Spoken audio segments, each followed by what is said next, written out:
ਪ੍ਰਬੰਧ ਦਾ ਇਸ ਨਾਲ ਕੋਈ ਲੈਣਾ ਦੇਣਾ ਨਹੀਂ ਹੈ। ਸਾਡਾ ਮਕਸਦ ਕਿਸੇ ਇਨਸਾਨ, ਧਰਮ, ਭਾਈਚਾਰੇ ਜਾਂ ਦੇਸ਼ ਦੀ ਭਾਵਨਾਵਾਂ ਨੂੰ ਠੇਸ ਪਹੁੰਚਾਉਣਾ ਨਹੀਂ ਹੈ। Waheguru Ji Ka Khalsa, Waheguru Ji Ki Fateh. My name is Gurnam Singh, and I'd like to welcome you to a very special one show live today.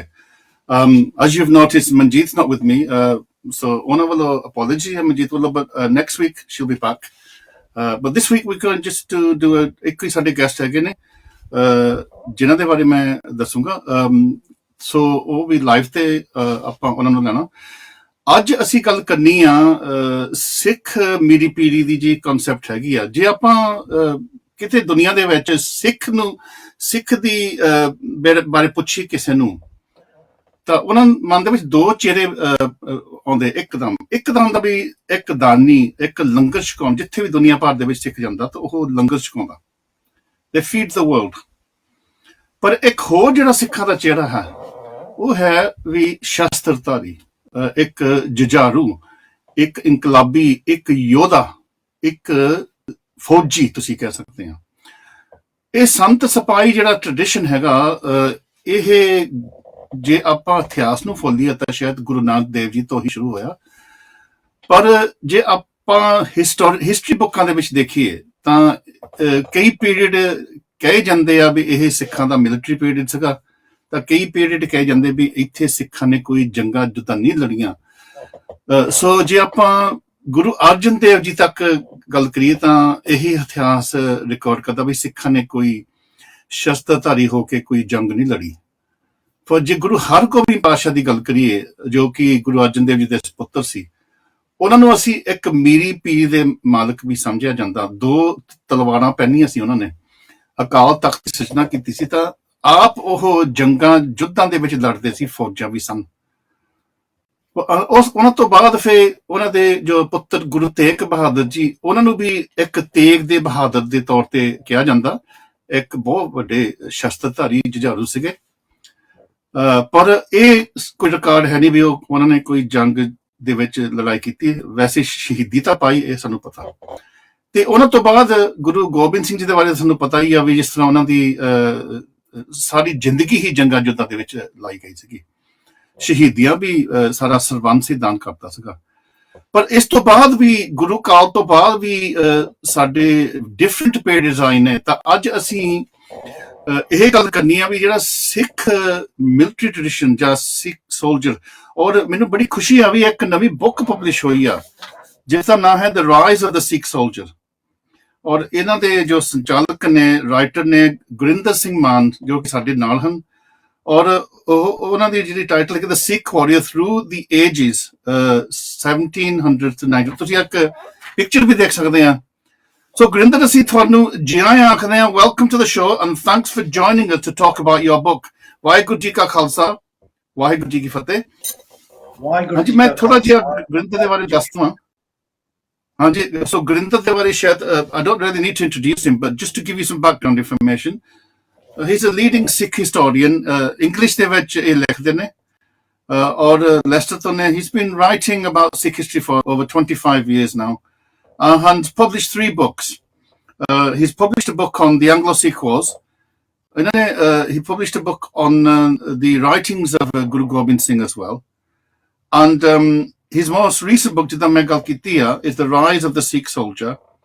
And he's also, as I said, he curated an exhibition, Anglo-Sikh Wars, Battles, Treaties and Relics, and many other things. And I know that next week you're going to be launching the book, and we can talk a bit about that later. But just to kick off, Gurinder, I mean, you know, writing a book, je kitab likhni ko sokha kam nahi hunda, bahut vadda kam hai, bahut commitment hundi hai. And you need to be inspired. You need to have thode vichon koi you know, you need something that inspires you. So what inspired you to write this book? ਹਾਂਜੀ, ਤਾਂ ਸਾਰੇ ਜਿੱਦਾਂ ਅਕਾਲ channel views ਨੂੰ ਆਪਾਂ ਪਹਿਲਾਂ ਵਾਹਿਗੁਰੂ ਜੀ ਖਾਲਸਾ, ਵਾਹਿਗੁਰੂ ਜੀ ਫਤਿਹ ਆਪਾਂ। ਸੋ ਇਹ ਪਹਿਲਾਂ ਜਿਹੜੀ ਗੱਲ ਜਦੋਂ ਮੈਂ ਸ਼ੁਰੂ ਹੋਇਆ ਸੀਗਾ, ਮੈਂ ਤਾਂ ਪਹਿਲਾਂ ਕਿਤਾਬਾਂ ਜਿਹੜੀਆਂ ਮੈਂ ਪੜ੍ਹਦਾ ਹੁੰਦਾ ਸੀਗਾ ਉਹਦੀ ਇਨਫੋਰਮੇਸ਼ਨ ਜਨਰਲੀ ਸੇਮ ਹੁੰਦਾ ਸੀਗਾ। So you used to read one book, ਉਹੀ ਇਨਫੋਰਮੇਸ਼ਨ, ਰੀਡ ਅਨਦਰ ਬੁੱਕ, ਉਹੀ ਇਨਫੋਰਮੇਸ਼ਨ। ਸੋ ਮੈਂ ਤਾਂ ਪਹਿਲਾਂ ਤੋਂ ਹੀ ਕਹਿੰਦਾ, ਜਦੋਂ ਕੋਈ ਕਿਤਾਬ ਕੋਈ ਲਿਖਣੀ ਆ, ਕੋਈ ਨਵੀਂ ਚੀਜ਼, ਕੋਈ ਹੋਵੇ ਉਹਦੇ ਵਿੱਚ ਕਿਤਾਬ ਦੇ ਵਿੱਚ that people have never read before, ਕੋਈ ਨਵਾਂ ਇਨਫੋਰਮੇਸ਼ਨ ਹੋਵੇ ਜਿਹੜਾ ਰਿਸਰਚ ਕਰਕੇ ਆਪਾਂ ਪੇਸ਼ ਕਰ ਸਕਦੇ ਹਾਂ। ਸੋ ਆਹ ਕਿਤਾਬ ਜਿਹੜੀ ਹੈਗੀ ਹੈ rise of the Sikh soldier, ਇਹ ਤਾਂ ਮੈਂ ਪ੍ਰਪੇਅਰ ਕੀਤੀ ਸੀ ਜਿੱਦਾਂ 4 ਸਾਲ ਪਹਿਲਾਂ certain parts ਵਿੱਚ ਮੈਂ ਤਾਂ ਅੱਗੇ ਰਿਸਰਚ ਕੀਤੀ ਹੋਈ ਸੀਗੀ। ਮੇਰੀ ਪ੍ਰੀਵੀਅਸ ਬੁੱਕ ਇੱਥੋਂ ਉਹਦਾ ਨਾਮ ਸੀਗਾ the British and the Sikhs, ਉਹ 2020 ਦੇ ਵਿੱਚ ਆਈ ਸੀਗੀ। ਸੋ ਜਦੋਂ ਉਹ ਮੈਂ ਫਿਨਿਸ਼ ਕਰਦਾ ਸੀਗਾ ਉਹ ਤੋਂ ਮੈਂ ਫਿਰ ਸ਼ੁਰੂ ਕੀਤਾ ਸੀਗਾ ਆਈਡੀਆ ਤਾਂ ਇਹ ਆਪਾਂ ਕੋਈ ਜ਼ਿਆਦਾ ਕੋਈ ਕਿਤਾਬ ਆਪਾਂ ਕ੍ਰੀਏਟ ਕਰੀਏ ਜਿਹੜਾ ਮਿਲਟਰੀ ਹਿਸਟਰੀ ਦਾ ਆਪਾਂ ਸਾਰਾ ਹਿਸਟਰੀ ਦੱਸਦੇ ਹਾਂ from 1700 period to 1900, encapsulating ਜੇ ਆਪਾਂ ਕਹਿ ਸਕਦੇ ਹਾਂ ਮਿਸਲ period, Ranjit Singh period, Sikh empire, Anglo Sikh war, and ਜਿੱਦਾਂ ਆਪਾਂ ਕਹਿੰਦੇ ਹਾਂ ਜਿਹੜਾ ਕਲੋਨੀਅਲ ਪੀਰੀਅਡ ਜਿਹੜਾ ਹੁੰਦਾ ਆ। ਗੁਰਿੰਦਰ, ਮੈਂ ਇੱਥੋਂ ਹੀ ਆਉਣਾ ਸੀ ਕਰਕੇ obviously you're covering a 200-year period, ਪਰ ਜਿੱਦਾਂ ਮੈਂ ਗੱਲ ਕੀਤੀ ਸੀ ਵੀ ਜੇ ਸਿੱਖ ਸੋਲਜਰ ਦੀ ਗੱਲ ਕਰਦੇ ਹਾਂ, ਸ਼ਾਇਦ ਉਹ ਤਾਂ ਮੈਂ ਗੁਰੂ ਹਰਗੋਬਿੰਦ ਪਾਤਸ਼ਾਹ ਦਾ ਜ਼ਿਕਰ ਕੀਤਾ ਸੀ, ਤਾਂ ਕਈ ਇਹ ਵੀ ਕਹਿ ਰਹੇ ਵੀ ਇਹ ਤਾਂ ਗੁਰੂ ਨਾਨਕ ਦੇਵ ਜੀ ਤੋਂ ਹੀ ਇਹ ਜੋ ਜੁਝਾਰੂ ਟ੍ਰੈਡੀਸ਼ਨ ਹੈਗਾ। So where does the Sikh soldier begin? I mean, obviously you've picked the 1700s. 1700s is the beginning point. ਜੀ ਸੋ ਪਹਿਲਾਂ ਸੋਚਣੀ ਦੀ ਗੱਲ ਹੁੰਦੀ ਆ। It's all about the thinking. ਜਿਹੜੀ thinking ਹੈਗੀ ਆ, we have to go back to Guru Nanak. We cannot go to anybody else. ਸਾਨੂੰ ਗੁਰੂ ਨਾਨਕ ਪਾਤਸ਼ਾਹ ਨੂੰ we have to start from there because he gave us the thinking to be against tyranny, to fight for righteousness, to go against false rituals. Even that's a kind of warriorship as well, to go against rituals which are out there. So Guru Nanak Pasha gave us this code which allowed us to understand the concept of Meri Piri. Meri Piri means essentially the idea that you are also saintly, but also so that we deal with worldly affairs as well at the same time. So Otto Lage, we can then say, okay, there's a little bit of break in tradition. All the gurus had this Meri Piri concept within them, but one idea जो आम लोगों को नहीं पता होगा is जो गुरु अर्जन देव दे time ते सेगा वो समा जदों सेगा, essentially he was recruiting soldiers then. So ਜਦੋਂ ਆਪਾਂ ਕਹਿੰਦੇ ਆ ਗੁਰੂ ਹਰਗੋਬਿੰਦ ਸਾਹਿਬ ਦੇ ਟਾਈਮ ਤੇ ਜਿੱਦਾਂ 2 ਤਲਵਾਰਾਂ ਹੋ ਗਿਆ, he is the Malak of Meri Piri, the actual soldiers were being recruited during the time of Guru Arjan Dev. That's why the Punjab was always considered a state within a state. So well, let me come in there and put a slightly controversial question, because some people say that the reason why Guru Arjan Dev Ji was made Shaheed was precisely for that reason, that the Mughal felt that they were possibly organizing some kind of a secession or some kind of uprising, and that clearly Guru Granth Sahib was seen as part of the ideological kind of basis. But would it be true to say that maybe there was some kind of justification there by the emperor to see Guru Arjan Dev Ji as preparing a counter imperial kind of struggle? Well, if we see the idea of the psychological and the actual spiritual side of the Guru Granth Sahib, or Pothi Sahib as the name was then, but also Guru Arjan Dev had been actually recruiting individuals, had also been getting horses, and had actually starting the initial phases of fortification. So ਸਾਰੇ ਧਰਮ ਜਿਹੜੇ ਹੁੰਦੇ ਆ, ਸਾਰੇ regimes ਜਿਹੜੇ ਹੁੰਦੇ ਆ, ਜੇ ਇੱਕ ਵਾਰੀ ਕੋਈ someone different ਕੋਈ ਥੋੜਾ ਜਿਹਾ ਆਪਣੇ ਆਪ ਨੂੰ prepare ਕਰਨ ਲੱਗ ਜਾਂਦੇ ਆ, ਸਾਰੇ regime starts getting panicky. So there's a possibility that the Mughals saw the early phases of this happening during the time of Guru Arjan Dev's tenure. Because to actually create armies, you need resources, you need you need centers, so straight after Guru Arjan Dev Ji's Shahadat, a few years after, Guru Hargobind establishes the Akaal Takht, and that seems like another symbol of, if you like, the kind of military tradition to establish your own sovereign territory or your sovereign base. Do you think that there's some truth in that was in itself another assertion of that military kind of tradition, the birth of that military tradition? Yeah, absolutely. But ਪਹਿਲੀ ਗੱਲ ਜੀ ਮੈਂ ਕਹਿਣੀ ਹੈ ਕੋਈ link ਹੈਗਾ, there's a link which is missing ਜਿਹੜਾ ਆਮ ਲੋਕਾਂ ਨੂੰ sometimes ਨਹੀਂ ਪਤਾ, ਜਿਹੜੇ ਸ਼ਾਸਤਰ ਵਿਦਿਆ ਨੂੰ ਅੰਡਰਸਟੈਂਡ ਕਰਦੇ ਉਹਨਾਂ ਨੂੰ ਲਿੰਕ ਪਤਾ ਆ। ਜਿਹੜਾ ਬਾਬਾ ਬੁੱਢਾ ਜੀ ਸੀਗਾ who started during the time of Guru Nanak Sahib, essentially Baba Buddha Ji is considered the person who instructed Guru Hargobind in the art of Shastra Vidya. So the idea of the martial tradition came from Baba Buddha Ji, and this is what all Sikh martial arts which जिन्होंने सब कुछ historical basis te pataya, they base it on Baba Buddha Ji. So ਜਦੋਂ Guru Hargobind Sahib ne ਜਦੋਂ when Guru Sahib ban gaya sige, essentially what that meant was the two talwara, as we mentioned, they became his kind of two-eye symbology of Miri and Piri. But it's Baba Buddha Ji who then started training the army. It wasn't Guru Hargobind Sahib, it was Baba Buddha Ji who gave the instructions, and then this is when the warriors who were already being employed during the time of Guru Arjan Dev had actually now started to get a foundation during the time of Guru Hargobind Sahib. That's correct. So, Japan, to the fast forward, we're making huge leaps in history now. But if we're coming to say you've got Guru Gobind Singh Ji's period and the Janga Jodha that he fought, and then we've got Banda Bahadur period, yeah. And then there's a gap before the Misl period comes in. So just tell us about this transition from those periods, from the Guru Kal, if you like, via Banda to the Misl period, and the Sikh military tradition, the Sikh military history.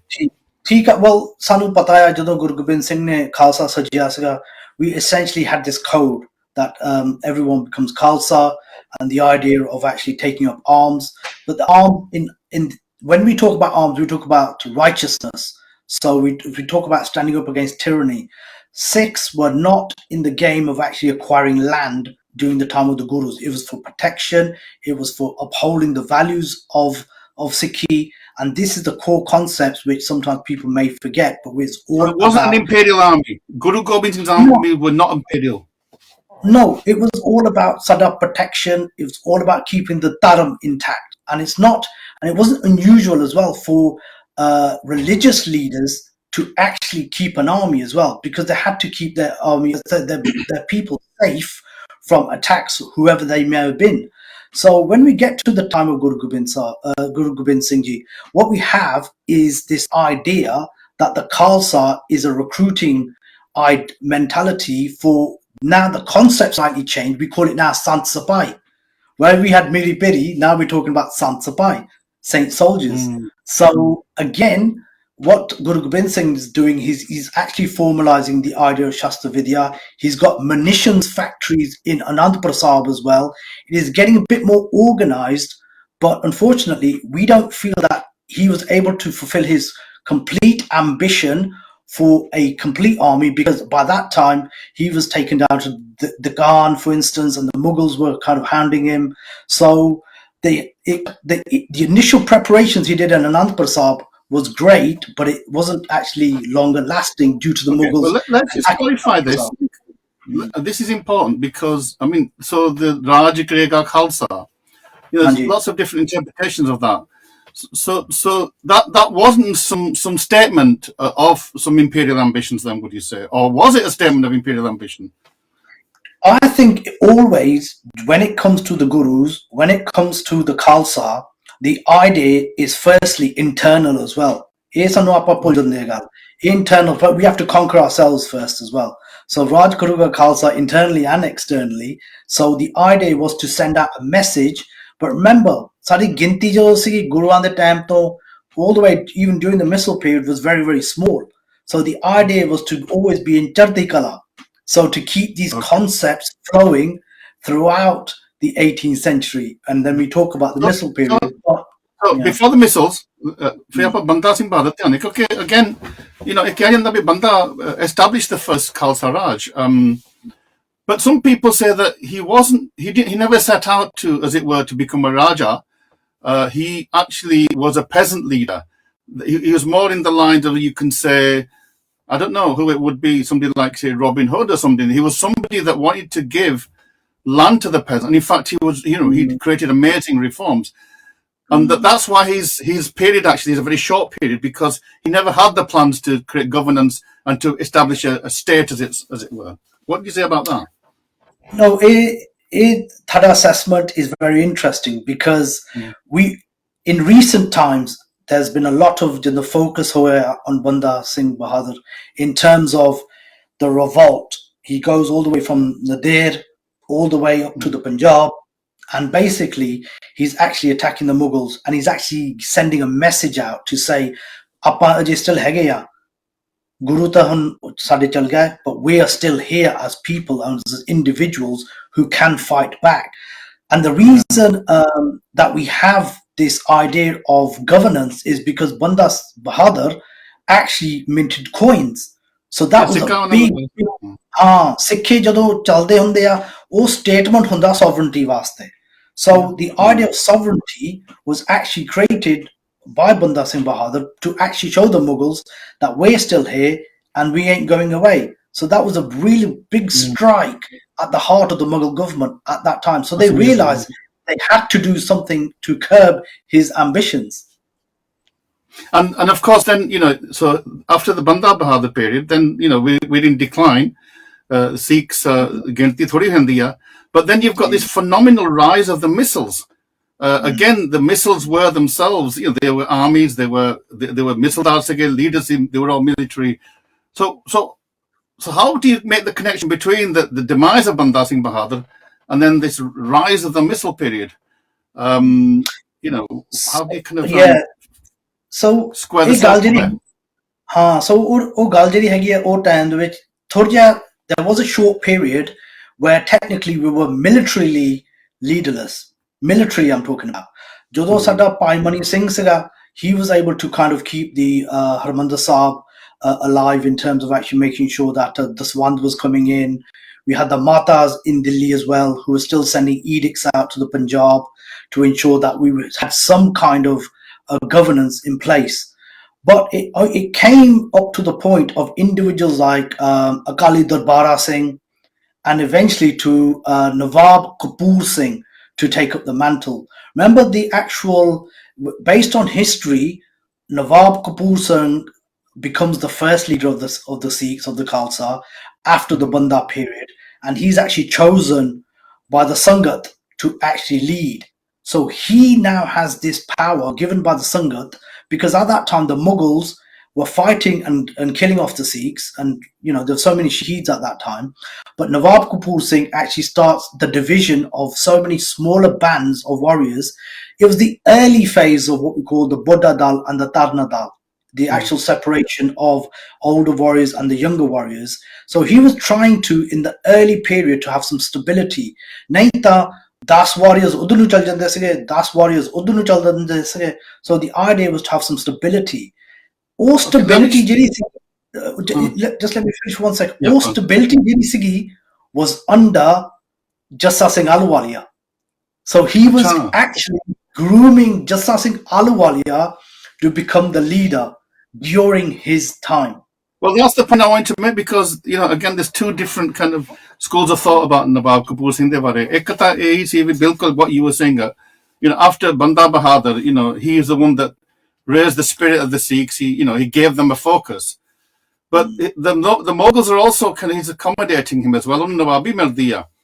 But you're saying that in a sense he was trying to both appease the Mughals, but underground he was actually preparing these Yodhe, these generals, to eventually then to become the Misldars that they became.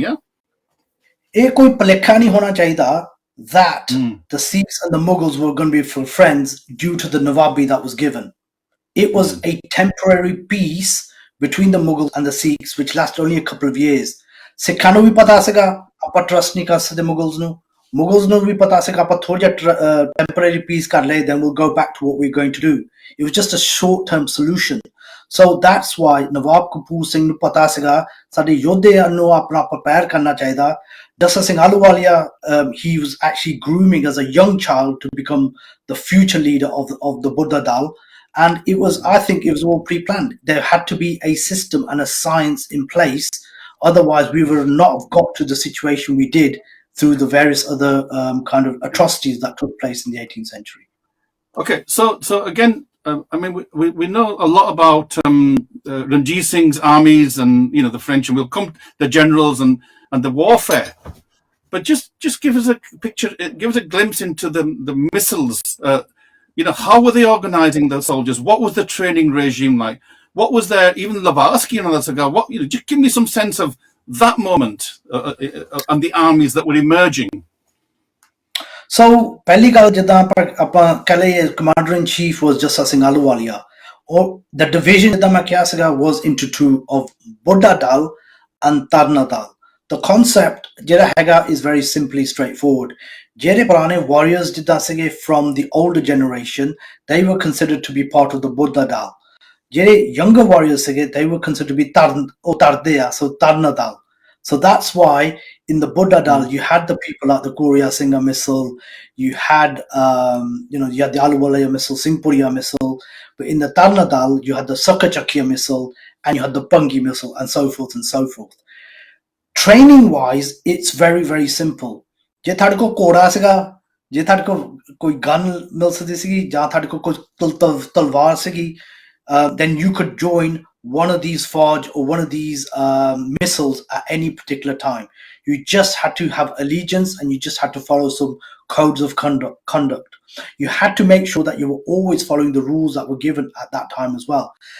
There are concept like a missile that there's very many definitions. Some can the missile means simply a band of warriors. From understanding research karke sanu edda lagda the na jehda hega missile da meant file. There's another theory which it means file.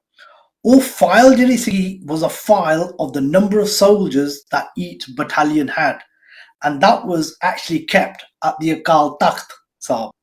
So the missile was the record of how many soldiers were per battalion, and hence that's another theory which has been put forward as well. Unfortunately, ਜਿਹੜੇ ਕੋਈ original record ਕੋਈ ਸੀਗੇ ਉਹ time ਤੇ ਤੁਹਾਨੂੰ ਪਤਾ ਹੈ ਕਿੰਨੇ invasions ਹੁੰਦੇ ਸੀਗੇ ਮੁਗਲਾਂ ਤੋਂ ਵੀ Afghans ਤੋਂ ਵੀ, so there's no clear cut definition as to whether this theory is correct or not, but it is a very strong theory, if that makes sense.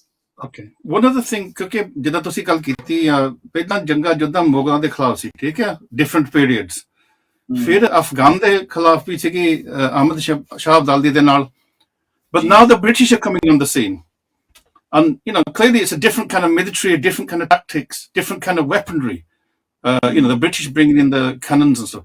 So how is the Khalsa or the, through the missiles evolving? How are they adapting to these new kinds of enemies, new challenges?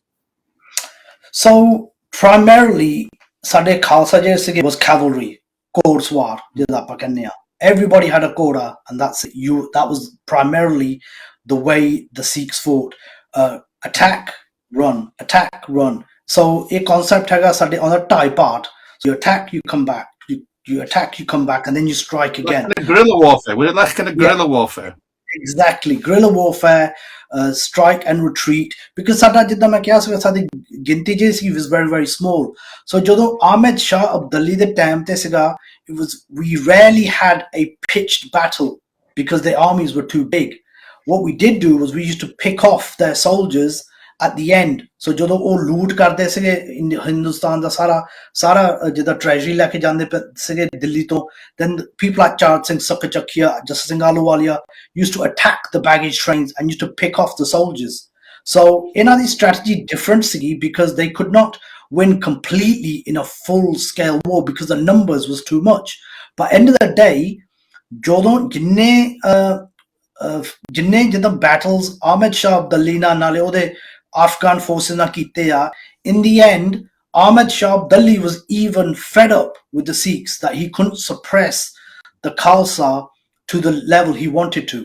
So it just shows you Sada Qurbani or period which was really great to the point where ਜਦੋਂ ਸਾਡੇ ਗੁਲੂਗਾਰਾ ਹੋਏ ਸੀ, the Shota Gulugara and the Vadda Gulugara 1762, we were still able to come back from that time only because we were able to not fall into this idea of Gulami, not to always fall into this idea of we are being picked on. The idea of Chardi Kala, the concept, 18th century with Tarmi Sadi, which was very, very strong. And that's what kept us alive during that time, apart from our military strategy as well. Was very, very important. Important point because ਜਿੱਦਾਂ ਤੁਸੀਂ ਗੱਲ ਕੀਤੀ ਵੀ ਸਾਡੀ ਗਿਣਤੀ mostly ਘੱਟ ਹੀ ਸੀਗੀ, we were never had huge armies, there were no conscript armies. They were kind of volunteers. They everybody else, I think Cunningham writes about this, that there was a period where Sikhs were living on and they divided themselves into jathas of 5. And in fact, often, they didn't even know of each other, because if they got caught, then at least, you would save the whole kind of guspet. You could actually save others getting caught. And that they developed this skill to melt into the landscape as well. And, Goptahona. And do you think that was also a very important skill that was, evolved? This kind of speed, but also kind of, stealth as well. So Jidan ਤੁਸੀਂ mentioned Kita is very true. So the bands of warriors could be in 5s, could be 10s, and they would be in various areas around the Punjab. ਜਦੋਂ Delhi ਆਉਂਦਾ ਸੀਗਾ, sometimes they used to go into a place like Rajasthan. ਉੱਥੇ desert ਸੀਗਾ, and ਉਹ ਗਰਮੀ ਜ਼ਿਆਦਾ ਉੱਥੇ ਹੁੰਦੀ ਸੀਗੀ. So Abdali and his forces never chased the Sikhs into the desert areas. Luckily for us, the Rajputs and other communities were okay to us, and they didn't cause hostilities. So luckily we had some safe havens in Rajasthan, because even in Ratan Singh Pangu's Panth Prakash, he talks about this in terms of the individual leader called Sham Singh Panjgar, who later his forces became the Sikh Misls. And we also talk about other the shaheeds as well, which were actually well away from the Punjab. But ਜਦੋਂ ਉਹਨਾਂ ਨੂੰ ਪਤਾ ਸੀਗਾ ਅਬਦਲੀ ਆ ਰਿਹਾ, when they knew, ਜਦੋਂ ਸਾਡਾ ਹਰਮੰਦਰ ਸਾਹਿਬ ਦੇ ਜਦੋਂ ਕੋਈ ਅਟੈਕ ਹੋਣਾ ਆ, ਤਾਂ ਹੀ ਜਿੱਦਾਂ ਸਾਡੇ ਬੰਦੇ ਪੈਦਾ ਹੁੰਦੇ ਸੀਗੇ, like Baba Deep Singh. So Baba Deep Singh would come out of all these areas from Damdama Sahib to actually make sure that we have some kind of hamla or some recourse against the invasions. It was never going to be 20,000 against 10, even though that's what happened at the Harmandir Sahib in the case of Baba Deep Singh, and also Gurpak Singh as well at the Harmandir Sahib. So we did have these instances, but it was always when the Sikhs knew that they had an advantage as well. That's interesting. You said hamle di gal ਕੀਤੀ ਹੈ, ਕਿਉਂਕਿ ਆਪਾਂ ਹਰ ਸਾਲ ਹੋਲਾ ਮਹੱਲਾ ਵੀ ਹੁੰਦਾ ਨਾ, where the Nihangs come and celebrate. But in some sense, ਜਿੱਦਾਂ ਤੁਸੀਂ ਗੱਲ ਕੀਤੀ ਆ, it wasn't like that. Halla ਨਹੀਂ ਸੀ, you weren't that hordes kind of marching over the hill. These people were fighting by stealth, on the horses, behind the lines, behind enemy lines often. So it was a different battle tactic altogether, wasn't it? Absolutely, because ਜਿੱਦਾਂ ਮੈਂ ਕਿਹਾ ਸੀ, ਜਿੱਦਾਂ ਤੁਸੀਂ ਵੀ ਗੱਲ ਕੀਤੀ ਸੀਗੀ, remember, we're cavalry, ਸਾਡਾ ਘੋੜੇ ਆ, Abdali has got artillery with him. ਉਹ ਤਾਂ ਗੰਨਾ ਨਾਲ ਸਾਨੂੰ ਸਾਰਾ ਫੂਕ ਦਿੰਦਾ ਹੁੰਦਾ ਸੀਗਾ, because he had artillery. Sikhs had artillery as well, but very, very little. ਬਹੁਤ ਸਾਡੀ artillery ਹੁੰਦੀ ਸੀਗੀ. We didn't get proper artillery until the time of Maharaja Ranjit Singh. So the whole period in the 18th century, we had very, very little artillery, and this was the difference. And interestingly, ਜਿਹੜੇ Maratha ਸੀਗੇ, they actually only learnt about artillery as well from the French. So ਜਿਹੜੇ French ਆਏ ਹੋਏ ਸੀਗੇ India ਦੇ ਵਿੱਚ, ਉਹਨਾਂ ਨੇ ਜਿੱਦਾਂ teach ਕੀਤਾ artillery to the Marathas, then the Marathas started getting artillery. ਫਿਰ East India Company ਜਿਹੜੀ ਸੀਗੀ, ਉਹਨਾਂ ਨੇ artillery ਲੈਂਦੀ ਸੀਗੀ. So the battle tactics did change throughout the 18th century. Sikh ਆਪਾਂ ਥੋੜਾ ਜਿਹਾ ਬਚ ਗਏ ਸੀਗੇ, because we weren't always at the brunt of artillery. So we were lucky in that the cavalry, ਸਾਡੇ horse ਜਿੱਦਾਂ ਘੋੜਸਵਾਰ ਜਿਹੜੇ ਹੈਗੇ ਆ, we managed to get through the 18th century just with one form of fighting method, essentially. Yeah, I mean, I will come to that period. Obviously, the Ranjit Singh period is an important period, but just ਇੱਕ ਹੋਰ ਗੱਲ ਮੈਂ ਚਾਹੁੰਦਾ, ਜਿਹੜੇ ਉਸ period ਤੇ ਜਿੱਦਾਂ ਅਬਦਾਲੀ ਦੇ ਟਾਈਮ ਤੇ ਤਾਂ ਬਾਅਦ ਵੀ ਜਿਹੜੇ ਸਿੱਖ ਸੀਗੇ, ਜਿੱਦਾਂ ਆਪਾਂ ਕੱਲ ਘੋੜਿਆਂ ਦੀ ਕਾਠੀਆਂ ਤੇ ਰਹਿੰਦੇ ਸੀਗੇ, what was their kind of rations? What was their daily kind of routine? What do we know about the everyday kind of life of the soldier in those moments? Where were they living? Very, very simple ਸੀਗੀ. ਤਾਂ ਹੀ ਜਿੱਦਾਂ ਆਪਾਂ ਕਹਿੰਦੇ ਆ, ਜਿੱਦਾਂ ਨਿਹੰਗ ਸਿੰਘ ਵੀ ਜਿੱਦਾਂ ਹੁੰਦੇ ਆ, sometimes ਇੱਕ ਦਿਨ ਇੱਥੇ ਆ, ਇੱਕ ਦਿਨ ਉੱਥੇ ਆ. So Chakraborty Chakraborty, yeah, you're always on the move. So ਜਿੱਥੇ ਆਪ ਤੁਹਾਡੀ ਕਾਠੀ ਹੈਗੀ ਆ, ਉੱਥੇ ਆਪਾਂ ਰਹੋਗੇ. So almost to the same idea that the English have as well, where your hat is, that's your house and things like that. So ਉਹ ਦਿਨਾਂ ਦੇ ਵਿੱਚ, ਪੁਰਾਣੇ ਦਿਨਾਂ ਦੇ ਵਿੱਚ, diet ਵੀ ਜਿੱਦਾਂ very simple ਸੀਗਾ. but it was it was enough to ensure that they still had the strength as well. But ਉਹਨਾਂ ਦਾ ਵੀ exercise ਬਹੁਤ ਕਰਦੇ ਹੁੰਦੇ ਸੀ, because ਕਸਰਤ ਉਹਨਾਂ ਨੂੰ ਕਰਨੀ ਪੈਣੀ ਸੀ in order to be able to fight the invasions from the Afghans as well. So the diet was very simple, but at the So what same rations time, would they be carrying with them? Sukke shole ਕਹਿੰਦੇ ਹੁੰਦੇ ਸੀ ਉਹਨਾਂ ਕੋਲ. everything like this, anything that they could actually get, and anything that would give them power as well. Because ਜੇ ਆਪਾਂ ਦੂਰ ਆਪਾਂ ਕਿਤੇ ਜਾਣਾ ਘੋੜੇ ਤੇ, you've got to have that strength, if that makes sense. So ਇਹ ਗੱਲ ਹੁੰਦੀ ਸੀਗੀ. So ਜਿੱਦਾਂ ਸਾਨੂੰ ਪਤਾ ਸੀਗਾ ਜਦੋਂ ਸਿੱਖ obliterate ਹੋ ਗਏ ਸੀਗੇ, ਜਿੱਦਾਂ during the ਵੱਡਾ ਗੁਲੂਗਾਰਾ, it sent shockwaves throughout the Punjab, because ਸਿੱਖਾਂ ਨੂੰ ਤਾਂ ਪਤਾ ਵੀ ਨਹੀਂ ਸੀਗਾ ਜਿੱਦਾਂ whether we're going to survive in 1762. It was that bad. So ਉਹ time ਤੋਂ ਮਗਰੋਂ the Khalsa started regrouping more. Between 1762 and 1764, the Khalsa became so regrouped that ਉਹਨਾਂ ਨੇ Sirhind province ਜਿਹੜਾ ਹੈਗਾ, Sirhind province ਦਿੱਲੀ ਤੋਂ ਸ਼ੁਰੂ ਹੁੰਦਾ ਸੀਗਾ all the way to the Punjab. Once they took Sirhind, that's when they became the masters of the Punjab, essentially, because ਉਹਨਾਂ ਨੇ ਸਾਰੇ territory ਜਿਹੜੇ ਸੀਗੇ ਉਹ time ਤੇ ਉਹਨਾਂ ਨੇ ਆਪਣੇ ਆਪ ਨੂੰ divide ਕਰਤੇ. ਫਿਰ ਜਦੋਂ territory divide ਕਰਤੇ, I'm going to pause you there. I'll pause you there because ਅਸੀਂ break ਵੱਲ ਜਾਣਾ, ਤੇ break ਤੋਂ ਬਾਅਦ we will talk about Sada Kaur, Sahib Kaur as well, and Ranjit Singh's period, how the military evolved. ਅੱਜ ਅਸੀਂ ਸਿੱਖ soldier ਦੀ ਗੱਲ ਕਰਦੇ ਹਾਂ. ਸੋਲਜਰ ਵੀ ਇੱਕ ਇਵੋਲਵਿੰਗ ਟ੍ਰੈਡੀਸ਼ਨ, ਸਿੱਖ ਮਾਰਸ਼ਲ ਟ੍ਰੈਡੀਸ਼ਨ, ਤੇ ਅਸੀਂ ਅੱਜ ਗੁਰਿੰਦਰ ਸਿੰਘ ਮਾਨ ਦੇ ਨਾਲ ਉਹਨਾਂ ਨੇ ਜੋ ਨਵੀਂ ਬੁੱਕ ਲਿਖੀ ਆ, ਤੇ ਅਸੀਂ ਬ੍ਰੇਕ ਤੋਂ ਬਾਅਦ ਹੋਰ ਵੀ ਰਣਜੀਤ ਸਿੰਘ ਪੀਰੀਅਡ ਦੀ ਵੀ ਗੱਲ ਕਰੂੰਗੇ, ਤਾਂ ਐਨ up to the kind of Anglo-Sikh wars and the British period as well, how the Sikh armies and the soldier evolved. So ਤੁਸੀਂ ਕਿਤੇ ਜਾਣਾ ਨਹੀਂ ਹੈਗਾ, ਬ੍ਰੇਕ ਤੋਂ ਬਾਅਦ ਤੁਸੀਂ ਜੁੜਿਓ. ਨਾਲੇ ਤੁਸੀਂ ਜੇ ਕਿਸੇ ਨੇ ਕਾਲ ਵੀ ਕਰਨੀ ਆ, ਤੁਸੀਂ ਕਾਲ ਵੀ ਕਰ ਸਕਦੇ ਆ. ਸੋ ਅੱਜ ਅਸੀਂ ਸਿੱਖ ਸੋਲਜਰ ਦੀ ਗੱਲ ਕਰਦੇ ਹਾਂ. ਬ੍ਰੇਕ ਤੋਂ ਬਾਅਦ ਜੁੜੋਗੇ ਜੀ. ਫਤਿਹ ਬੁਲਾਓ. ਵਾਹਿਗੁਰੂ ਜੀ ਕਾ ਖਾਲਸਾ, ਵਾਹਿਗੁਰੂ ਜੀ ਕੀ ਫਤਿਹ.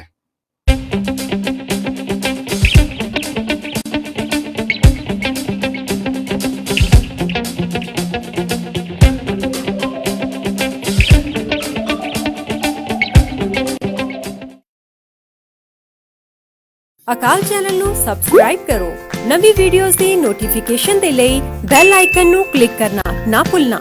ਹੁਣ ਤੁਸੀਂ ਅਕਾਲ ਚੈਨਲ ਨੂੰ ਕਿਸੇ ਵੀ ਸਮੇਂ ਕਿਸੇ ਵੀ ਥਾਂ ਤੇ ਦੇਖ ਸਕਦੇ ਹੋ, ਉਹ ਵੀ ਅਕਾਲ ਚੈਨਲ ਦੀ ਐਪ ਦੇ ਜ਼ਰੀਏ, ਜਿਸ ਦੇ ਵਿੱਚ live TV programme, videos, catch up TV, Akal radio ਅਤੇ ਨੋਟਿਸ ਦੇ ਵਿੱਚ ਸਾਰੇ ਪ੍ਰੋਗਰਾਮਾਂ ਦਾ ਵੇਰਵਾ ਮੌਜੂਦ ਹੈ। ਤੁਸੀਂ ਇਸ ਐਪ ਦੇ ਜ਼ਰੀਏ ਗੁਰਬਾਣੀ ਸੰਥਿਆ ਦਾ ਵੀ ਆਨੰਦ ਮਾਣ ਸਕਦੇ ਹੋ। ਅਕਾਲ ਚੈਨਲ ਦੀ ਐਪ ਨੂੰ ਹੁਣੇ ਡਾਊਨਲੋਡ ਕਰੋ ਗੂਗਲ ਪਲੇ ਸਟੋਰ ਅਤੇ ਐਪ ਸਟੋਰ ਦੇ ਵਿੱਚੋਂ। ਵਰਲਡਸ ਨੰਬਰ 1 ਸਿੱਖ ਮੀਡੀਆ ਚੈਨਲ ਅਕਾਲ ਚੈਨਲ।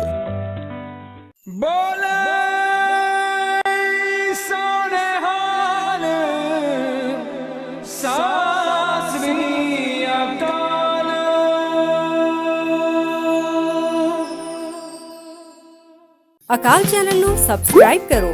ਨਵੀਂ ਵੀਡੀਓਜ਼ ਦੀ ਨੋਟੀਫਿਕੇਸ਼ਨ ਦੇ ਲਈ ਬੈਲ ਆਈਕਨ ਨੂੰ ਕਲਿੱਕ ਕਰਨਾ ਨਾ ਭੁੱਲਣਾ। ਹੁਣ ਤੁਸੀਂ ਅਕਾਲ ਚੈਨਲ ਨੂੰ ਕਿਸੇ ਵੀ ਸਮੇਂ ਕਿਸੇ ਵੀ ਥਾਂ ਤੇ ਦੇਖ ਸਕਦੇ ਹੋ, ਉਹ ਵੀ ਅਕਾਲ ਚੈਨਲ ਦੀ ਐਪ ਦੇ ਜ਼ਰੀਏ, ਜਿਸ ਦੇ ਵਿੱਚ live TV programme, videos, catch up TV, Akal radio ਅਤੇ ਨੋਟਿਸ ਦੇ ਵਿੱਚ ਸਾਰੇ ਪ੍ਰੋਗਰਾਮਾਂ ਦਾ ਵੇਰਵਾ ਮੌਜੂਦ ਹੈ। ਤੁਸੀਂ ਇਸ ਐਪ ਦੇ ਜ਼ਰੀਏ ਗੁਰਬਾਣੀ ਸੰਥਿਆ ਦਾ ਵੀ ਆਨੰਦ ਮਾਣ ਸਕਦੇ ਹੋ। ਅਕਾਲ ਚੈਨਲ ਦੀ ਐਪ ਨੂੰ ਹੁਣੇ ਡਾਊਨਲੋਡ ਕਰੋ ਗੂਗਲ ਪਲੇ ਸਟੋਰ ਅਤੇ ਐਪ ਸਟੋਰ ਦੇ ਵਿੱਚੋਂ। ਵਰਲਡਸ ਨੰਬਰ 1 ਸਿੱਖ ਮੀਡੀਆ ਚੈਨਲ ਅਕਾਲ ਚੈਨਲ।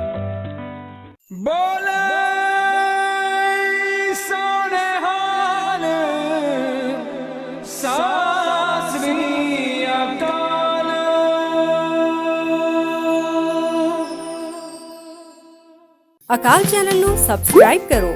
ਨਵੀਂ ਵੀਡੀਓਜ਼ ਦੀ ਨੋਟੀਫਿਕੇਸ਼ਨ ਦੇ ਲਈ ਬੈਲ ਆਈਕਨ ਨੂੰ ਕਲਿੱਕ ਕਰਨਾ ਨਾ ਭੁੱਲਣਾ।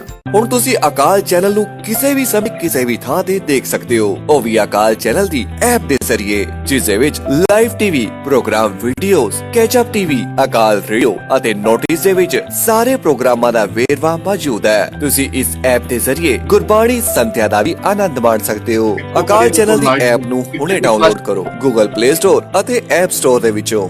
ਵਰਲਡਸ ਨੰਬਰ 1 ਸਿੱਖ ਮੀਡੀਆ ਚੈਨਲ ਅਕਾਲ ਚੈਨਲ।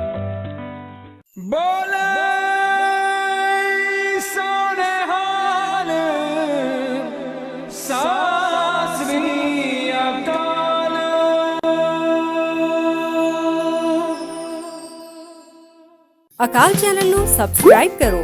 ਨਵੀਂ ਵੀਡੀਓਜ਼ ਦੀ ਨੋਟੀਫਿਕੇਸ਼ਨ ਦੇ ਲਈ ਬੈਲ ਆਈਕਨ ਨੂੰ ਕਲਿੱਕ ਕਰਨਾ ਨਾ ਭੁੱਲਣਾ। ਹੁਣ ਤੁਸੀਂ ਅਕਾਲ ਚੈਨਲ ਨੂੰ ਕਿਸੇ ਵੀ ਸਮੇਂ ਕਿਸੇ ਵੀ ਥਾਂ ਤੇ ਦੇਖ ਸਕਦੇ ਹੋ, ਉਹ ਵੀ ਅਕਾਲ ਚੈਨਲ ਦੀ ਐਪ ਦੇ ਜ਼ਰੀਏ, ਜਿਸ ਦੇ ਵਿੱਚ live TV programme, videos, catch up TV, Akal radio ਅਤੇ ਨੋਟਿਸ ਦੇ ਵਿੱਚ ਸਾਰੇ ਪ੍ਰੋਗਰਾਮਾਂ। ਵਾਹਿਗੁਰੂ ਜੀ ਕਾ ਖਾਲਸਾ, ਵਾਹਿਗੁਰੂ ਜੀ ਕੀ ਫਤਿਹ। Welcome back to a very special one show. ਅੱਜ ਅਸੀਂ the rise of the Sikh soldier, ਜੋ ਨਵੀਂ ਬੁੱਕ ਗੁਰਿੰਦਰ ਸਿੰਘ ਮਾਨ ਨੇ ਪਬਲਿਸ਼ ਕੀਤੀ ਆ, ਔਰ ਇਸ ਬੁੱਕ ਦੇ ਵਿੱਚ ਜੋ ਸਿੱਖਾਂ ਦੀ ਮਿਲਟਰੀ ਹਿਸਟਰੀ ਹੈ, ਰਿਚ ਮਿਲਟਰੀ ਟ੍ਰੈਡੀਸ਼ਨ, ਉਹਦੇ ਬਾਰੇ ਸਾਨੂੰ ਜਾਣਕਾਰੀ ਦੇ ਰਹੇ ਨੇ, ਔਰ ਤੁਹਾਨੂੰ ਇਮੇਜ ਵੀ ਦਿਸਦੀ ਆ।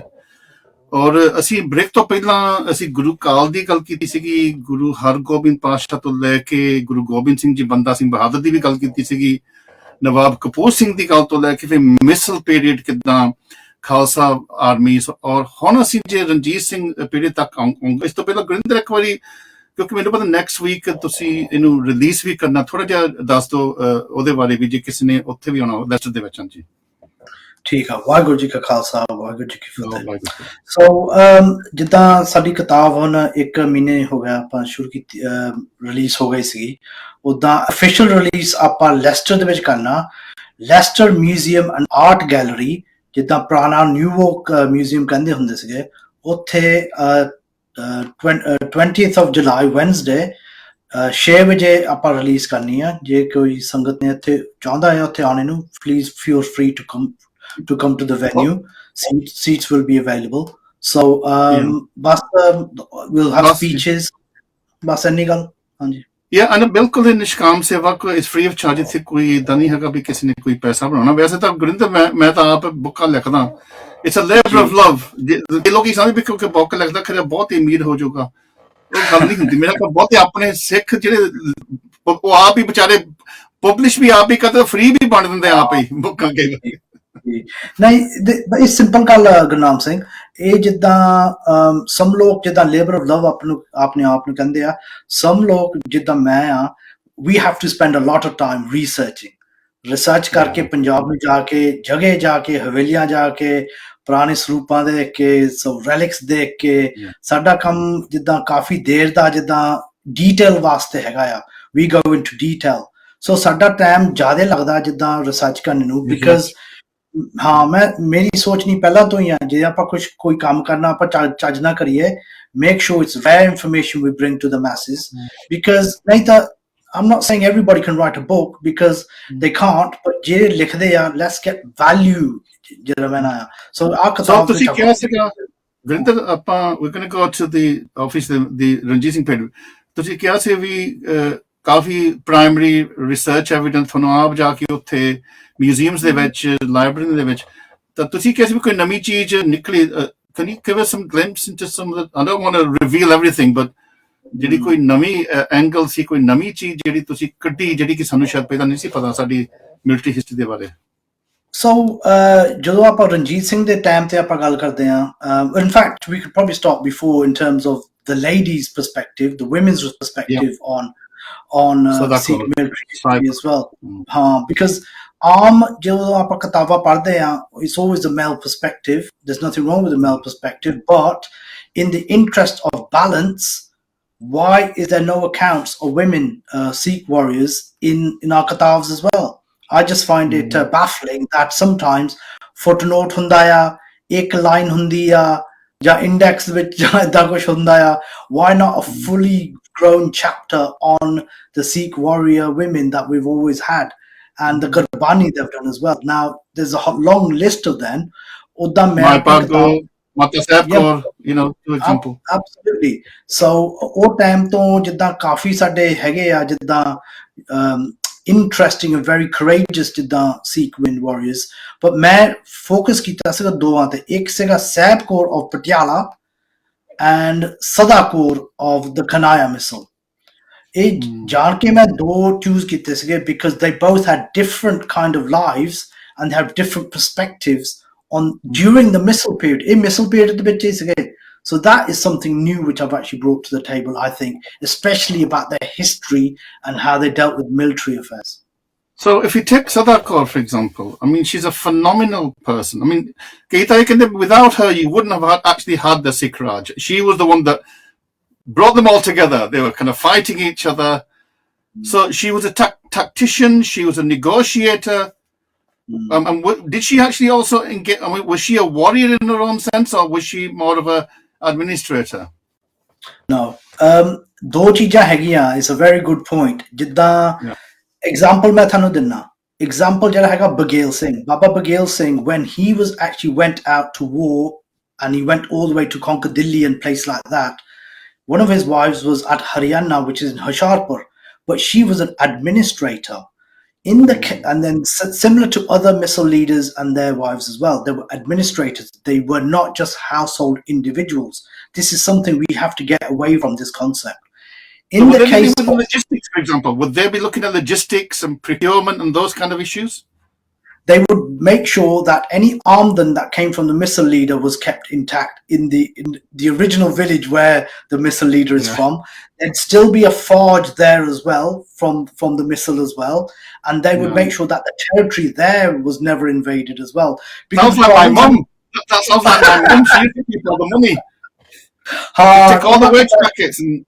ਉਹਨਾਂ ਕੋਲ ਪੈਸੇ ਹੁੰਦੇ ਸੀਗੇ, so you didn't want to cause too much trouble ਘਰ ਦੇ ਵਿੱਚ, because end of the day, you could be empty-handed soon as well. So but seriously, the ਗੱਲ ਜਿਹੜੀ ਹੈਗੀ ਆ in terms of Sada Kaur, she actually was married to someone very powerful. He died, and she was able to become the leader of the Kanai Misl, not a certain person, but she was the leader of the Kanaya Misl itself. So it RP head ban gayi sigi Kanaya Misl. Oda maina siga, so she had the power, she had the resources, paise vi sige. So therefore, jodon koi sandhi jai hoi sigi Ranjit Singh na, it was through her daughter Matab Kaur.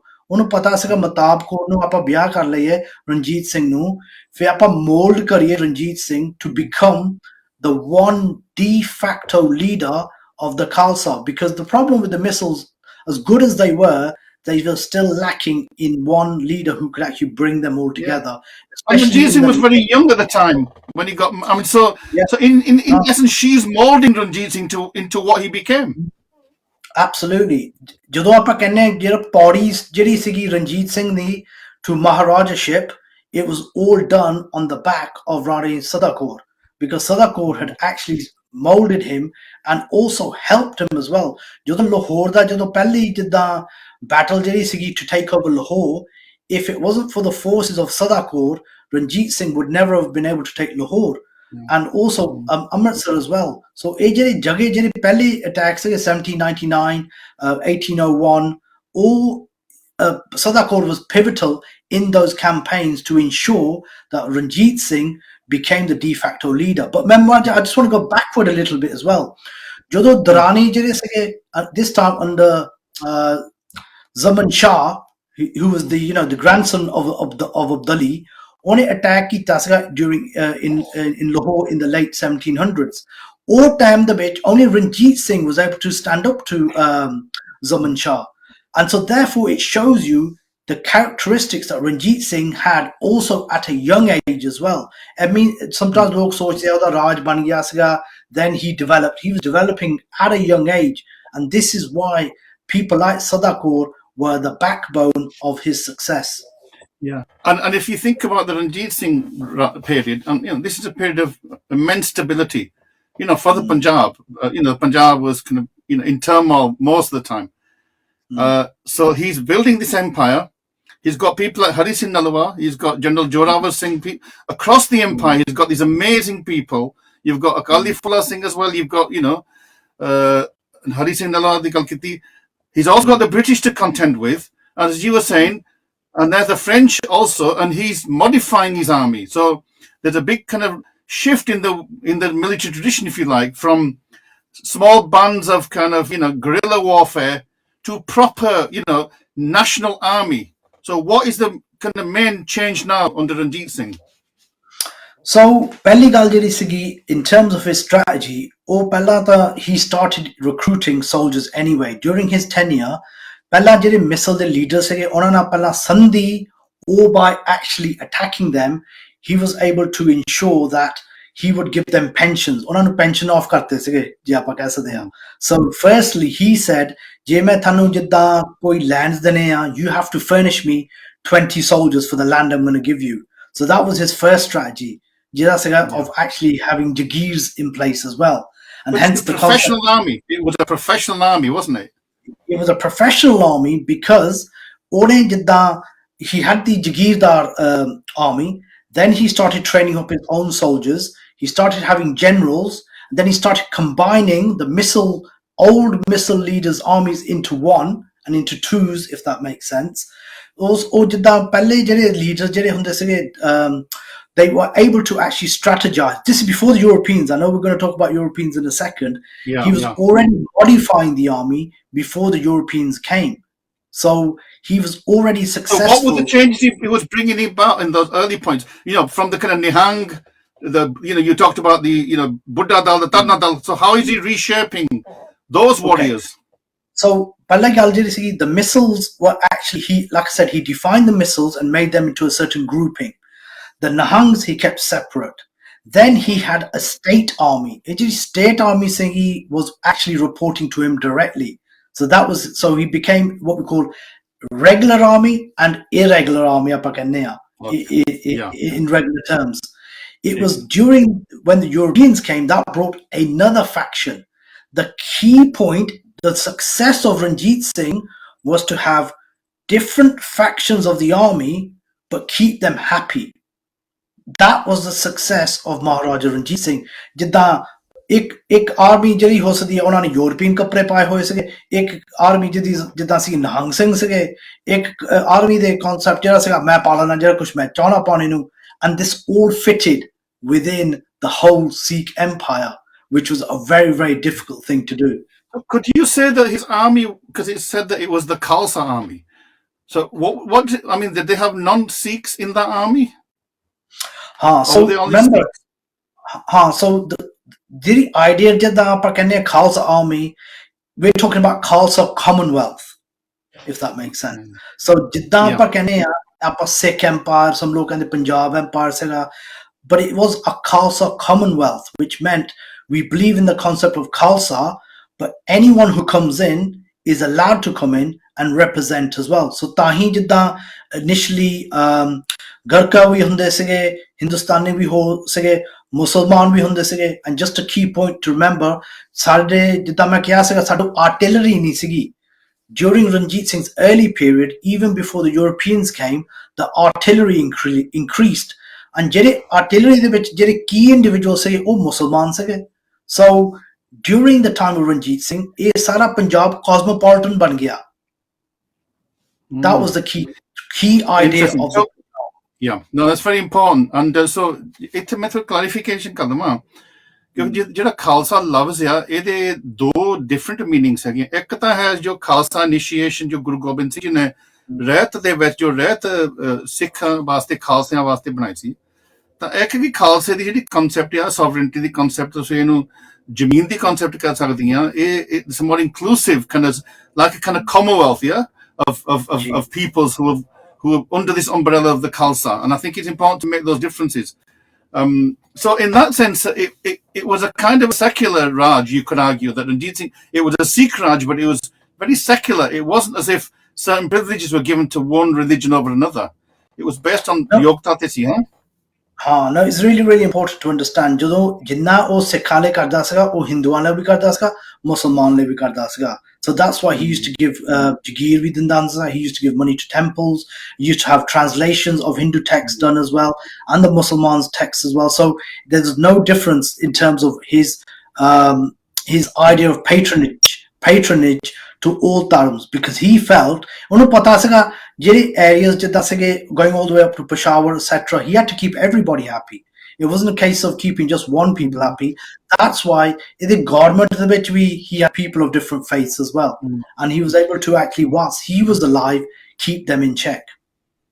Yeah, so I mean, to be honest, ਦਰਸ਼ਕਾਂ ਨੂੰ ਦੱਸਣਾ ਅਸੀਂ ਅੱਜ the rise of the Sikh soldier ਦੀ ਗੱਲ ਕਰਦੇ ਹਾਂ। ਬਹੁਤ ਅਸੀਂ ਹਿਸਟਰੀ ਨੂੰ ਅੱਜ ਨਹੀਂ ਕਵਰ ਕੀਤਾ, ਜਿੱਦਾਂ ਹੁਣ ਹਰੀ ਸਿੰਘ ਨਲੂਏ ਦੀ ਆਪਾਂ we could do a whole program on Nalwa, general Zorawar Singh, ਹੋਰ ਜਿੰਨੇ ਸੀਗੇ ਯੋਧੇ ਸੀਗੇ, ਸੋ ਇਹ ਤੁਸੀਂ ਇਹ ਨਾ ਸਮਝੋ ਵੀ ਅਸੀਂ ਉਹਨਾਂ ਨੂੰ ਘੱਟ ਸਮਝਦੇ ਹਾਂ, ਪਰ ਵੀ trying to take a general sweep because ਇਹ ਜਿਹੜੀ ਬਿਗਰ ਪਿਕਚਰ ਲੈਣੀ ਬਹੁਤ ਜ਼ਰੂਰੀ ਆ।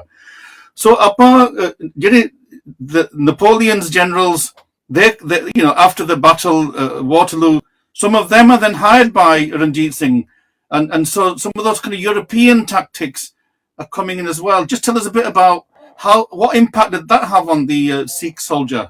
And you said about the uniforms changed. So ਪਹਿਲੀ ਗੱਲ ਜਿਹੜੀ ਸੀਗੀ, ਪੰਜਾਬ ਦੀ ਪ੍ਰੋਸਪੈਰਿਟੀ ਜਿਹੜੀ ਸੀਗੀ ਉਹ ਇੰਪਰੂਵ ਹੋਣ ਲੱਗ ਪਈ ਸੀਗੀ। ਫਿਰ 1820s, 1825, 1830, not was only Ranjit Singh's Punjab a local power, it was a superpower, which meant people in Asia knew about Ranjit Singh. Word had got to a place like Iran, and once it got to Iran, they got into Europe. So ਜਦੋਂ Europeans ਜਿਹੜੇ ਸੀਗੇ who had actually been fighting in the Napoleonic Wars or other wars in Europe, ਜਦੋਂ ਉਹ Asia ਨੂੰ ਚਲ ਗਏ ਸੀਗੇ, ਫਿਰ ਉਹਨਾਂ ਨੂੰ ਪਤਾ ਲੱਗ ਗਿਆ there's a great nation called the Punjab and it may be worth being a mercenary in the Punjab. Right. So they tried their best. The French, it was originally French, like people like General Allard, for instance. General Allard and General Court were from France. ਫਿਰ ਜਦੋਂ ਉਹ ਆਏ ਸੀਗੇ, Ranjit Singh ਪਹਿਲਾਂ suspicious ਸੀਗਾ. He was thinking, well, what's going on here? ਸਾਨੂੰ ਗੋਰਿਆਂ ਦਾ ਸਾਨੂੰ ਪਤਾ ਆ. Well, who are these French people? They had to bring chittiਆਂ from France to show who they were. They had to almost do a probation service to show their commitment. ਉਹਨਾਂ ਨੇ ਵੀ ਜਿੱਦਾਂ they had to wear the turbans. ਉਹਨਾਂ ਨੇ ਵੀ ਜਿੱਦਾਂ ਬਾਹਰ ਰੱਖੇ ਹੋਏ ਸੀਗੇ. That was a prerequisite. You could not become a member of the army without a beard and a turban. So that was, he made everybody, to look like Sikh. But bringing them, because so those generals were, some of them were leading. They were like generals of the Khalsa armies, and the dress changed. Do you think that created some tensions amongst the? I mean, I'm thinking about the Nihangs particularly. How did they feel about that? Did they feel like they're being marginalised? Well, ਜਿਹੜੇ Nihang ਸੀਗੇ ਉਹ ਤਾਂ ਚਾਹੁੰਦੇ ਨਹੀਂ ਸੀਗੇ anything British and anything Western. They used to hate anything Western. Full stop. Yeah.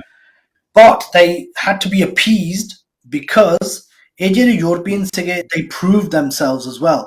So ਜਦੋਂ ਉਹਨਾਂ ਨੇ ਕੱਪੜੇ ਪਾਏ ਹੋਏ ਸੀਗੇ, remember, just ਜਦੋਂ ਆਪਾਂ ਗੱਲ ਕੀਤੀ ਸੀਗੀ, the Sikhs were originally cavalry, and then we needed to improve on artillery, ਜਿੱਦਾਂ ਤੋਪਾਂ ਲੈ ਕੇ guns, and we also had to create something called infantry. Infantry ਦਾ ਮੈਨਾਂ ਹੈਗਾ ਜੇ ਕੋਈ ਸਾਡਾ ਕੋਈ ਕਿਲਾ ਹੋਵੇ, 50-100 ਬੰਦੇ ਬਸ ਖੜੇ ਹੋਵੇ, ਫਿਰ ਆਪਾਂ ਪ੍ਰੋਟੈਕਟ ਕਰੀਏ, ਕੁਛ ਨਹੀਂ ਕਰਨਾ, ਸਾਰਾ ਦਿਨ ਬਸ ਏਦਾਂ ਹੀ ਖੜਾ ਰਹਿਣਾ ਆ। ਸੋ ਉਹ ਇਨਫੈਂਟਰੀ ਸੀਗਾ। ਸਿੱਖ ਕਹਿੰਦੇ ਸੀਗੇ ਆਪਾਂ ਨਹੀਂ ਬਸ ਖੜਾ ਰਹਿਣਾ, ਆਪਾਂ ਤਾਂ ਜੰਗ ਵਾਸਤੇ ਆਪਾਂ ਚਾਹੁੰਦੇ ਬਣਨੇ ਨੂੰ। So you have to improve on infantry as well. ਇਹ ਜਿਹੜੇ ਰੂਲਸ ਐਂਡ ਰੈਗੂਲੇਸ਼ਨਸ ਯੂਰੋਪੀਅਨਸ ਨੇ ਲਿਆਂਦੇ ਆ, they made sure that the whole Sikh army was composed of artillery, infantry, and cavalry as well. So that was the difference of the Europeans. They were able to make it a bit more organized. The commands of the Fauji caste, okay, Fauji caste, French units, the commands were in French. French is a bit bold. So some Sikhs have to learn French as well. Yeah. So, the time's running out as well, but I do want to get us to the Sikh, Anglo-Sikh Wars. How did they shape the organisation of the Sikh armies, but also how did they influence the development of Sikh warfare, if you like? I mean, were Sikhs already kind of there, or did they have to adapt? How did the battle with the British shift the Sikh soldier in terms of how they operated in the field? This is very, very interesting. ਜਦੋਂ ਆਪਾਂ 13ਵੀਂ ਸਦੀ ਦੀ ਆਪਾਂ ਗੱਲ ਕਰਦੇ ਸੀਗੇ, ਜਦੋਂ Sikh battle ਕਰਦੇ ਸੀਗੇ, they used to go out in cavalry, they used to go in leaps, attack, come back. During the Anglo-Sikh wars, ਜਦੋਂ ਪਹਿਲੀ war C like Mudki and Firoz Shah, for instance, they were just stationary. There was no charging, there was no undisciplined soldiers just jumping and attacking the British. It was simply started off with warfare. Jida Europeans ne jida train kita siga Sikhs nu, that's exactly how the Sikhs were fighting against the British. They knew the tactics was we have to emulate what the British are doing, otherwise they tapa completely hard jana pehla to. We'll talk about the Gadars later. That's a different concept. Yeah. But on the military battlefield, they were very, very much astute, and ਸਾਡੇ ਤੋਪ ਜਿਹੜੇ ਸੀਗੇ we were firing at 3 to 1 ਜਦੋਂ ਗੋਰੇ ਇੱਕ ਵਾਰੀ ਤੋਪ ਦਾ cannonball ਹੁੰਦਾ ਸੀਗਾ ਸਾਡੇ 3 ਵਾਰੀ ਜਾਂਦੇ ਸੀਗੇ that's how much ਸਾਡਾ artillery had improved during the time of Ranjit Singh and the Europeans as well. So there was a do you think that the British the first time round, okay, first, do you think they underestimated the actual ability of the Sikh armies? Like you were saying, that they were firing 3 cannons to the 1. Do you think that was partly why they had to retreat? Absolutely. ਜਿਹੜੀ ਗੱਲ ਸੀਗੀ ਗੋਰੇ ਸੋਚਦੇ ਸੀਗੇ ਇਹ ਜਿਹੜੇ ਸਿੱਖ ਹੈਗਾ ਇਹ ਨੇਟਿਵ ਆਰਮੀ ਆ ਜਿੱਦਾਂ ਸਾਡੇ ਆਪਾਂ ਜੰਗ ਜਿਹੜਾ ਆਪਾਂ ਇੰਡੀਆ ਦੇ ਵਿੱਚ ਆਪਾਂ since the East India Company ਜੰਗਲੀ ਲੋਕ ਹੈ ਜਿੰਨਾ ਉਹਨੂੰ ਪਤਾ ਸੀਗਾ that we had European instructors ਉਹਨਾਂ ਨੇ ਵੀ ਜਿੱਦਾਂ ਦੇਖੇ ਸੀਗੇ our military exercises they still thought ਨਹੀਂ ਇਹ ਬੰਦੇ ਕੁਛ ਨਹੀਂ we'll be able to take them down in a couple of days. This was a false economy based on their ideas. That's why ਇਹਨਾਂ ਨੂੰ dismantle ਕਰਨਾ ਪਿਆ ਸੀਗਾ Sikh Empire by actually having Gurdars on their side. Because ਜੇ ਸਾਡੇ leader like Tej Singh, Lal Singh were actual proper leaders, if we had a ਜਿੱਦਾਂ fair fight, fair ਮੁਕਾਬਲਾ ਆਪਾਂ ਕਹਿ ਸਕਦੇ ਸੀਗੇ ਕੌਣ ਕਿਹਨੇ ਜਿੱਤਣਾ ਕਿਹਨੇ ਨਹੀਂ ਜਿੱਤਣਾ. Some people say we would have won if we didn't have those Gurdars. ਆਪਾਂ last program ਵੀ ਕੀਤਾ ਸੀ ਤੇ that's a different story that we can go into that side. I want to keep on the military tradition. So the British come in, they get a bloody nose, but then they come back and then and then Gadariya hundiyan and they annex the Punjab and we see the fall of the Sikh Empire. But the British, they actually maybe they had to pull back some of their words that these people weren't just natives; these were serious warriors, and that the British then played on this idea of the warrior race. Now, kayan ne kya bhi eh ek racialist move ਸੀਗੀ British ਦੀ ਇੱਕ ਸ਼ੈਤਾਨੀ ਸੀਗੀ ਵੀ ਇਹਨਾਂ ਨੂੰ ਸਿੱਖਾਂ ਨੂੰ ਭਰਤੀ ਕਰਕੇ ਇੱਥੇ ਫੋਰਨ ਲੈਂਡਸ ਦੇ ਵਿੱਚ ਮਰਵਾਇਆ ਜਾਵੇ. Other people are saying no, actually the Sikhs are a warrior race, or ਸਾਡੇ ਲਹੂ ਦੇ ਵਿੱਚ, even you said from Baba Buddha ji. So how do you kind of resolve these tensions between the imagined Sikh warrior race and the actual Sikh warrior in a kind of historical sense? So in the vaste we have to go back to about roughly 1846 to 1849 because during that period ਜਦੋਂ Anglo-Sikh War ਹੁੰਦੇ ਸੀਗੇ Sikhs were beginning to be recruited by the East India Company then, which most people don't know about. They were being recruited at that particular point. Even before the annexation of the Punjab? Even before the annexation of the Punjab. Small number of Sikhs were being employed by the East India Company, which they did willingly. This started in 1846 and in 1848 and 1849. So when Sher Singh and Chattar Singh Atariwala are fighting at the Battle of Gujarat and Jallianwala, there's Sikhs in the British camp during that time. So they had already started. We're not talking thousands here. We're talking the early phases of employment by the British at that time. So within a few years of annexation, literally we're talking about months, 1849 the annexation to Magaron, Lord Dalhousie said we are going to have certain units of the Punjab becoming part of our East India Company forces. Onani shuru siddha hi karta because they realized we need people like this because we also need them on our side. Nahi to fair there could be a third Anglo-Sikh war as well.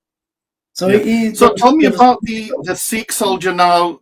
The British Sikh soldier now, in the British Army, how has the soldier now evolved even more? How is the Sikh military tradition now, emerging in that period? So that period was different because now they had to shed some of their identity as well. This is really, really important. So jadon purane dina de vich they could have the Khalsa warrior could have 6-7 weapons on them. They could have a qatar, they could have a pistol, they could have this. Under the British, it was a very prescribed way of becoming in the army, if that makes sense. Ek gun milni si, ek parvi talwar thar ko hogi at most, chakkar bhi sige but only limited. And then when you became part of the regiment, you would have to follow the regiment rules. So it was still Sikh, but in a modified way, if that makes sense. That's very interesting because some people, we have a love-hate relationship with the British. We do today, as he said in the other days, and even in those days, क्योंकि एक बारी तो क्या जाता भी इन्होंने देखो साडा पंजाब इन्होंने annex कर लिया, ठीक है, सानू गुलाम करता, ਪਰ ਦੂਜੇ ਪਾਸੇ ਇਹਨਾਂ ਨੇ ਸਿੱਖਾਂ ਨੂੰ in huge numbers Bharatiya in fact I read somewhere you can correct me but something like 40% of the British India Army was if not Sikh but Punjab based regiments, yeah, and that they insisted that the Sikhs kept their beards, that they had ਅੰਮ੍ਰਿਤ ਵੀ ਕਹਿੰਦੇ ਛਕਾਉਂਦੇ ਸੀਗੇ, ਕਾਰ ਵੀ ਰਖਾਉਂਦੇ ਸੀਗੇ, and you know, when they sent them out into the Middle East or anywhere else, Guru Granth Sahib, so they were very astute at kind of maintaining some sense of their identity and playing on that identity as Sikhs and as kind of people who are prepared to give your life for your faith and country. See, ek cheez British ne nahi ki thi. They didn't actually rip apart the Sikhs from their actual religious tradition. Okay, I'm not saying their actual traditions, but their religious traditions, in the sense that ਜਿੱਦਾਂ ਤੁਸੀਂ ਕਿਹਾ ਗ੍ਰੰਥੀ ਵੀ ਜਾਂਦੇ ਹੁੰਦੇ ਸੀਗੇ, ਗੁਰੂ ਗ੍ਰੰਥ ਸਾਹਿਬ ਨੂੰ ਵੀ ਜਿੱਦਾਂ ਬੀੜ ਵੀ ਹੁੰਦੇ ਸੀਗੇ, smaller ਪੋਥੀਆਂ ਵੀ ਜਾਂਦੀਆਂ ਸੀਗੀਆਂ, and essentially ਜਦੋਂ ਉਹ when they were in rest times or in peace times in the part of the army, they just did what they normally did. They used to listen to Shabad. They used to also do training of their own style as well. But yes, the British did play on Sikh sentiments. Sada dimag de vich ta unhone play kita siga to ensure, but some people may consider that a positive. Je unhone kiha siga you can be a Sikh person in a regiment, but we don't need no religious tradition, then it would have been far worse. So to some extent, there is a little bit of credit which goes to the British to actually enforce a Sikh identity, if that makes sense. Yeah, well, I mean, that question is still posed today, isn't it, Sadit? You know, it's often people saying we shouldn't be joining the British because the British ne sanu gulam kita 84 de vich na hath siga. You shouldn't be joining the Canadian Army. We should be joining the. But then there's another argument saying no, Sikhs, because of our military traditions, we should be proud to serve in the armies of any country as long as they respect our Sikh heritage. You know, in America, we've seen now Sikhs coming forward, Sabad Surat, in very high position. So there is a tension for Sikhs, isn't there, between, you know, who is the enemy and who is the ruler and who are you fighting against? And I'll make the point there because there was another Sikh army as well, maybe not a Sikh army, but if we think about the independence movement, we had the Indian National Liberation Army under Captain Mann Singh, some 25,000 soldiers who were fighting the British to get them out as well. So that's another kind of history that's not really told about. Who were those Sikhs? So those Sikhs were just the ones who had actually kind of thought that there has to be a revolt against the British as well. Because during the time of British imperialism, the idea was that, yes, we will try and pacify the Sikhs by giving them the jobs which they would like, which is mostly military jobs here. ਹੋਰ ਕੋਈ ਜੋਬਾਂ ਬਹੁਤ ਘੱਟ ਸੀਗੀਆਂ, ਸਾਨੂੰ ਆਪ ਤਾਂ ਪਤਾ ਪੰਜਾਬ ਵਿੱਚ ਖੇਤੀ ਆ, ਹੋਰ ਕੁਝ, you know, very, very limited opportunities. Even at that time, military posed a good idea. But ਜਿਹੜੇ ਦੁਖੀ ਹੋਏ ਸੀਗੇ ਗੋਰਿਆਂ ਤੋਂ, so then they had to revolt against them, whether it was through a philosophy and the idea of Singh Sabha movements, or whether it was through army. So there was always going to be some tension within the army units that we don't like the British Raj. Mm-hmm. Okay, so we've only got about 3 or 4 minutes left, and I just want you to now come to the very present moment. And I want to ask you a question, might be a difficult one. How do you assess the Sikh soldier in the world today now? Both, obviously, mostly they're in the Indian Army, but, you know, there are now pockets of Sikhs in other armies across the world. Where do you see that Sikh tradition now? What is the modern day Sikh soldier? Well, UK, if you look in the UK, if we look at Sikhs in the British Army or in the RAF, they're not necessarily on the front line. They could be in logistics. They could be, you know, as doctors or something like that. So whilst it's very limited in the British Army, they're not just on the battlefield. ਪਹਿਲੀ ਗੱਲ ਜਿਹੜੀ ਹੈਗੀ ਆ, we do have a martial tradition. We still have a martial tradition today. ਤਾਂ ਹੀ ਜਿੱਦਾਂ ਸਿੱਖ diaspora ਦੇ ਵਿੱਚ ਆਪਾਂ ਕਹਿੰਦੇ ਆ, that's why they're able to go into the Canadian Army, American Army, Australian Army, and all armies around the world, because that's the ਜਿੱਦਾਂ ਖੂਨ ਦੇ ਵਿੱਚ ਪਹਿਲਾਂ ਤੋਂ ਹੀ it's inbred within us to actually have that martial tradition. But as long as ਜਿਹੜਾ country ਜਿਹੜਾ ਹੈਗਾ, they should respect the values of the Sikhs who are within that army as well. And as far as I know, it generally is the case, because they want more Sikhs to be part of the army, if not less. So, I mean, there'll be a lot of parents with young children, people from military traditions. But I know my father was from military. You know, most of us are. But my dad never encouraged me to. I mean, I did go to join the RAF, and he said, "Na kar, na kar." So should we be keeping that tradition going, or should we actually part of our history now? And we should become lawyers and bankers and academics and things like that, or should we encourage soldiers? I think there's a lot of lawyers and doctors out there already, but all the bakri galla. It's not for me to say what parents should be telling their children. What the idea is that wherever the person's got to be, they need to be happy. And remember, the army is a profession as well, a professional kamma. So it's nothing less than any other professions. If anything, jehda army de vich bharti hunda, they learn so many skills. Tahi ta jidda England de vich jadon pehla din de vich hunde se conscript army was there because they actually taught people how to learn skills. If you didn't learn something in school, ਤੁਸੀਂ army ਦੇ ਵਿੱਚ ਚਲ ਜਾਂਦੇ ਸੀਗੇ ਫਿਰ army ਦੇ ਵਿੱਚ you could learn to read and write, you could actually learn so many skills as well. And I think the modern British Army, especially UK, is such that way you can have a career in different aspects of the army. It's not about always going across the world to actually fight in a battle, because as much as we say, and touch wood, ਆਪਾਂ ਕਹਿੰਦੇ peace ਰਹੇ ਸਾਰੇ world ਦੇ ਵਿੱਚ, we don't want to be going into battle, but we need to be tiyar ba tiyar as well, as they say. Mm-hmm. So that's it, yeah. Gurinder, we've just got about 50 seconds. Just in 10 seconds, just remind us of next week's event, yeah? Okay, so next week, the bitch, Leicester, the bitch, Leicester Museum and Art Gallery, 6 Vijay, 20th July, I'll be doing the launch of my book, The Rise of the Sikh Soldier. If you have time, please come and reach there. ਬਿਲਕੁਲ ਉੱਥੇ ਹੋਰ ਵੀ ਦੱਸਿਆ ਜਾਊਗਾ। ਤੁਸੀਂ ਆਪਣੀ history ਸਿੱਖੋ। ਆਪਾਂ ਨਹੀਂ ਕਹਿੰਦੇ ਵੀ ਤੁਸੀਂ ਫੌਜੀ ਬਣੋ ਜਾਂ ਕੁਛ ਬਣੋ, ਪਰ ਜੇ ਤੁਹਾਨੂੰ ਆਪਣੇ ਇਤਿਹਾਸ ਦੇ ਬਾਰੇ ਨਹੀਂ ਪਤਾ, ਜੇ ਅਸੀਂ ਬੱਚਿਆਂ ਨੂੰ ਨਾ ਦੱਸੂਗੇ ਤਾਂ ਉਹ ਇੱਕ ਦਿਨ ਸਾਡੇ ਤੇ ਦੋਸ਼ ਲਾਓਗੇ ਵੀ ਤੁਸੀਂ ਸਾਨੂੰ ਦੱਸਿਆ ਨਹੀਂ ਸਾਡੀ ਹਿਸਟਰੀ ਬਾਰੇ। ਜੇ ਸਾਡੀ ਹਿਸਟਰੀ ਨਾ ਸਿੱਖਣਗੇ, ਦੂਜਿਆਂ ਦੀ ਹਿਸਟਰੀ ਸਿੱਖਣਗੇ। ਸੋ ਅੱਜ ਥੋੜੀ ਜਿਹੀ ਝਲਕੀਆਂ ਮਿਲੀਆਂ, ਮੈਨੂੰ ਲੱਗਦਾ ਚੰਗਾ ਲੱਗਾ ਤੁਹਾਨੂੰ ਹੋਗਾ, ਤਾਂ ਫਿਰ ਵੀ ਫੀਡਬੈਕ ਦਿਓ। ਇੱਥੇ ਫਤਿਹ। ਗੁਰਿੰਦਰ, ਤੁਹਾਡਾ ਧੰਨਵਾਦ ਹੈ। ਫਤਿਹ ਬੁਲਾਓ। ਵਾਹਿਗੁਰੂ ਜੀ ਕਾ ਖਾਲਸਾ, ਵਾਹਿਗੁਰੂ ਜੀ ਕੀ ਫਤਿਹ। ਇਸ ਪ੍ਰੋਗਰਾਮ ਦੇ ਵਿੱਚ ਬੁਲਾਰਿਆਂ ਦੇ ਵੱਲੋਂ ਕਹੇ ਗਏ ਵਿਚਾਰ ਉਹਨਾਂ ਦੇ ਨਿੱਜੀ ਹਨ। ਅਕਾਲ ਚੈਨਲ ਦੀ ਐਡੀਟੋਰੀਅਲ ਟੀਮ ਜਾਂ ਚੈਨਲ ਪ੍ਰਬੰਧ ਦਾ ਇਸ ਨਾਲ ਕੋਈ ਲੈਣਾ ਦੇਣਾ ਨਹੀਂ ਹੈ।